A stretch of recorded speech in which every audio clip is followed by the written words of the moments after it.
जब आप मसीह के पास आते हैं तो आपके जीवन में बहुत सी बातें बदल जाती हैं। यही पश्चाताप है। इसका अर्थ है बदलाव। इसलिए आपको जीवन की बहुत सी पुरानी गलत बातों को छोड़ना होगा, आपको उन्हें त्यागना होगा। इसके लिए कीमत चुकानी पड़ती है। ये आसान नहीं है और हम कोई सस्ता अनुग्रह, सस्ता परिवर्तन या मसीह का सस्ता अनुसरण पेश नहीं कर रहे। यीशु ने कहा, यदि कोई मेरे पीछे आना चाहे तो वे अपने आप का इनकार करे और अपना क्रूस उठाए। ये आसान नहीं होगा। और पौलुस ने कहा, जो कोई मसीह यीशु में भक्ति के साथ जीवन बिताना चाहता है वे सताया जाएगा। लोग तुम पर वैसे ही हंसेंगे जैसे उन्होंने नूह पर हंसा था। इसलिए तुम्हारा विश्वास मसीह में होना चाहिए। तुम्हारा विश्वास बहुत बड़ा या बहुत शक्तिशाली होना जरूरी नहीं है। केवल राई के दाने जितना विश्वास भी काफी है। एक छोटा सा बीज जिसे मुश्किल से देखा जा सकता है, यदि वे मसीह पर केंद्रित है तो वही बहुत है। इसलिए तुम पश्चाताप करो और अपना विश्वास और समर्पण मसीह में रखो।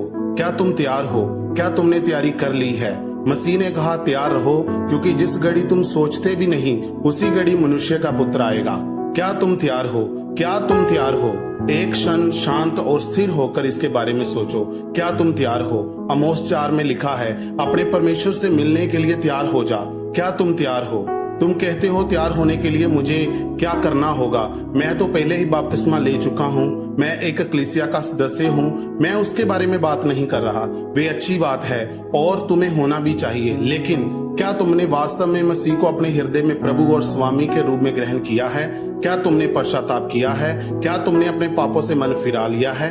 पश्चाताप का अर्थ है मुड़ना, बदल जाना, अपने मन को बदलना, परमेश्वर के बारे में, अपने बारे में और अपने पड़ोसियों के बारे में अपनी सोच को बदलना। इसका अर्थ है मसीह के शासन के अधीन तुम्हारी जीवन शैली बदल जाए। इसका अर्थ है तुम दबे कुचलों से प्रेम करोगे। इसका अर्थ है परमेश्वर तुम्हें दूसरी जाति के लोगों से प्रेम करने की नई शक्ति देगा।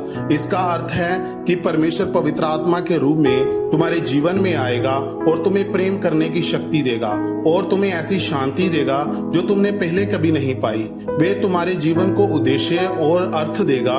इसका अर्थ है इस जीवन में भी स्वर्ग का अनुभव और आने वाले जीवन में भी स्वर्ग का अनुभव।